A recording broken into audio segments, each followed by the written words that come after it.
The book of Dani'el, chapter 4. I, Nebuchadnezzar, was contentedly living at home, enjoying the luxury of my palace.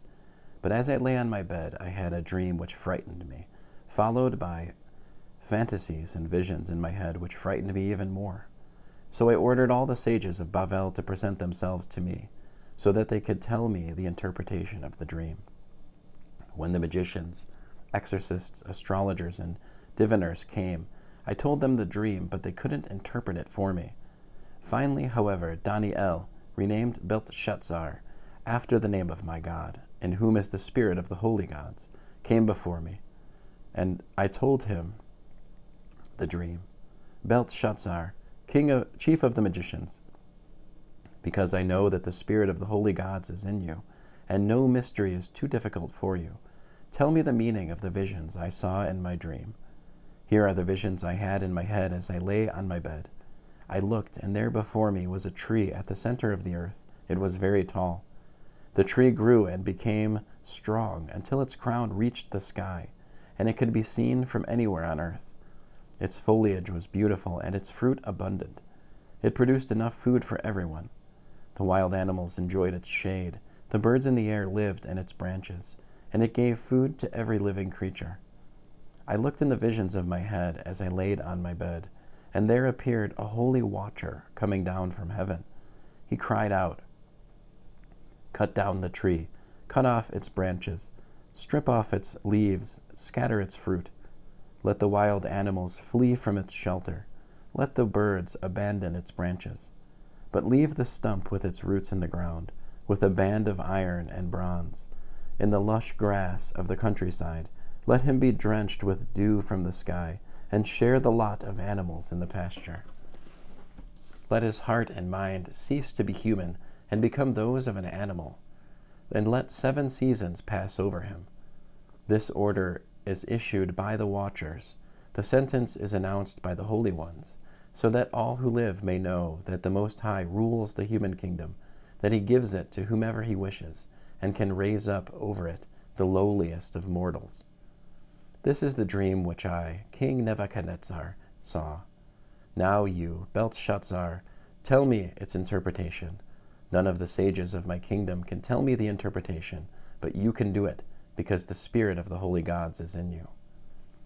Dani'el, whose name was Belteshazzar, was in shock a while, frightened by his thoughts. The king said, "Belteshazzar, don't let the dream or the interpretation frighten you."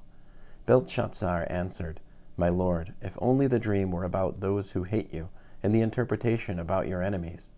The tree you saw, which grew and became strong until its crown reached the sky, and it could be seen throughout the whole earth, that had beautiful foliage and abundant fruit, enough to feed everyone, under which the wild animals lived, and on whose branches the birds in the air built their nests. It's you, your majesty. You have grown and become strong. Your greatness has grown and reaches to heaven, and your rule extends to the end of the earth." Now the king saw a holy watcher coming down from heaven, who said, "Cut down the tree and destroy it, but leave the stump with its roots in the ground, with a band of iron and bronze, in the lush grass of the countryside. Let him be drenched with dew from the sky, and share the lot of the wild animals until 7 seasons pass over him." This is the interpretation, your majesty, and it is the decree of the Most High that has come upon my lord the king. You will be driven from human society to live with the wild animals. You will be made to eat grass like an ox and be drenched with dew from the sky, as 7 seasons pass over you, until you learn that the Most High rules in the human kingdom and gives it to whomever he pleases. But since it was ordered to leave the stump of the tree with its roots, your kingdom will be kept for you until you have learned that heaven rules everything. Therefore, your majesty, please take my advice. Break with your sins by replacing them with acts of charity, and break with your crimes by showing mercy to the poor. This may extend the time of your prosperity. All this happened to King Nebuchadnezzar. 12 months later, as he was walking on the roof of the royal palace of Babel, the king said, "Babel the Great, I built it as a royal residence by my power and force to enhance the glory of my majesty. No sooner had the king spoken these words when a voice came down from heaven. King Nebuchadnezzar, these words are for you. The kingdom has left you. You will be driven from human society to live with the wild animals.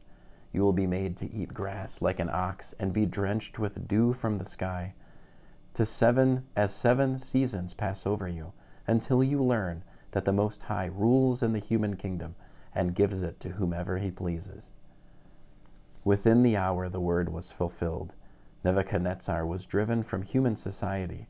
He ate grass like an ox, and his body was drenched with dew from the sky, until his hair had grown like eagle's feathers, and his nails like bird's claws. When this period was over, I, Nebuchadnezzar, lifted my eyes toward heaven, and my understanding came back to me. I blessed the Most High. I praised and gave honor to him who lives forever. For his rulership is everlasting. His kingdom endures through all generations. All who live on earth are counted as nothing. He does what he wishes with the army of heaven and with those living on earth. No one can hold back his hand or ask him, "What are you doing?" It was at that moment that my understanding came back to me, and for the sake of the glory of my kingdom, my majesty and splendor, all also came back to me. My advisors and lords sought me out. I was reestablished in my kingdom, and to my previous greatness even more was added. So now I, Nebuchadnezzar, praise, exalt, and honor the King of heaven. For all his works are truth, and his ways are just, and he can humble those who walk in pride. End of Daniel chapter 4.